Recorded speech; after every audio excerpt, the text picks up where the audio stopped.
दायरा बढ़ाएगा अपना टीटीपी जो है, और जैसा कि वो दावा कर रहा है अपने इन ड्रोन्स के जरिए एक नया वॉर फ्रंट खोल देगा।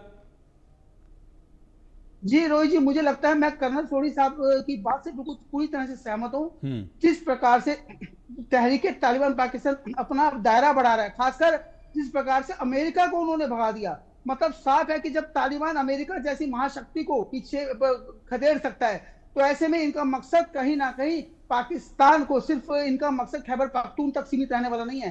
आने हम्म। वाले टाइम में ये दायरा बढ़ाएंगे, क्योंकि इनको भी परमाणु शक्ति बनना है। इसके लिए कहीं ना कहीं अपने पैर पसारेंगे और पाकिस्तान के अंदर जो है शरिया कानून लागू करने की कोशिश करेंगे। तो इसी मुद्दे को लेकर शायद हो सकता है अंतर्राष्ट्रीय स्तर पर भी जो मुस्लिम देश हैं, हो सकता है तालिबान की मदद भी कर दें, क्योंकि ये कोई बहुत बड़ी बात नहीं है। क्योंकि एक बात बता दूं कि जो जब बात शरिया की होती है खासकर, तो ऐसे में कहीं ना कहीं कट्टरपंथ बहुत ज्यादा हावी रहता है। और खासकर तहरीके तालिबान उस तालिबान का ही दूसरा प्रारूप है, जो पाकिस्तान के अंदर अपनी आजादी की जंग लड़ रहा है। मतलब साफ है कि दूसरा जो मोर्चा पूरी तरह से खुल चुका है। और भारत से ज्यादा खतरा आज पाकिस्तान को तहरीके तालिबान से है, क्योंकि वो इतने खतरनाक है कि वो इनको छोड़ने वाले नहीं है। और हम्म। खासकर आने वाले टाइम में जिस प्रकार से, आपको बता दूं, पाकिस्तान बेशक से आज गुणगान करता है चाइना का, लेकिन जो चाइना की पॉलिटिक्स है, जिस प्रकार से उसकी विस्तारवादी नीति है, तो ऐसे में कहीं ना कहीं वो इन्हीं संगठनों के दम पर कहीं ना कहीं पाकिस्तान में अपने पैर पसारने की कोशिश करेगा। क्योंकि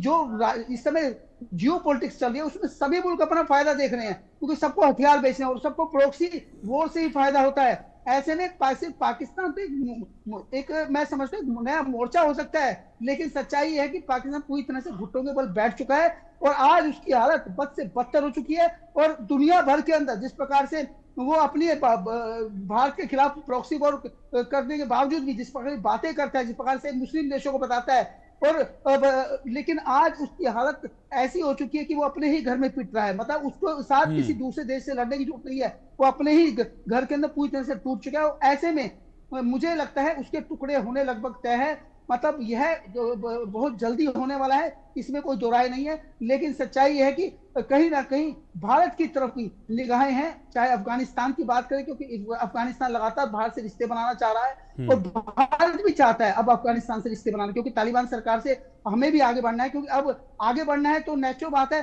कि अब जो सरकार वहां की है, तो वहां से हमें बात करनी पड़ेगी। तो आने वाले टाइम में हो सकता है रिश्ते बेहतर हो।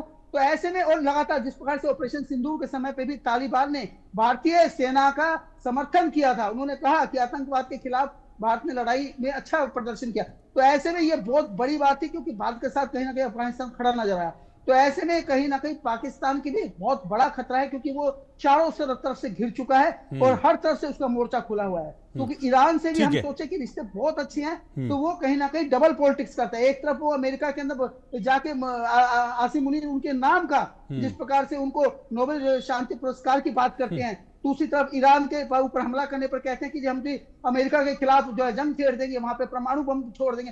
तो बहुत बड़ी बातें करने वाला पाकिस्तान, दोगलापंथी उसकी पूरी दुनिया के सामने आ चुकी है। और हम्म। आज वो अपने ही घर में अपने ही लोगों से पिट रहा है, अपने ही जो वहां की जनता है, वहां की आवाम है, उनसे पिट रहा है। लेकिन इसका ये कोई एक दिन में नहीं हुआ। जो अत्याचार है पाकिस्तानी सेना का, हम्म। वो 1947 से चलता रहा है। हम्म। आज उसका अंत का टाइम आ चुका है। ठीक। और इसके लिए भारत भी आने वाले टाइम में हो सकता है डिप्लोमेटिक तरीके से जंग लड़ सकता है, इसके अंदर अपनी भूमिका, बड़ी भूमिका निभा सकता है। क्योंकि मोदी सरकार पर भरोसा है आज पूरी दुनिया को, खासकर अब तालिबान और वहां के जो आतंकी संगठन है पाकिस्तान के, जिसको वो आतंकी संगठन बोलता है, हम्म। जैसे चाहे खैबर पख्तून की बात करें, चाहे हम बलूचिस्तान की बात करें, बलूच लिबरेशन आर्मी की बात करें, तो ऐसे में वो लोग भी कहीं ना कहीं निगाहें टिकाए बैठे हैं भारत पर कि भारत हमारी क्या मदद करेगा आने वाले टाइम में। ठीक है। लेकिन यह ठीक सब है। डिप्लोमेटिक तरीके से होगा। हम्म। मुझे लगता है जल्द ही ये आजाद हो जाएंगे।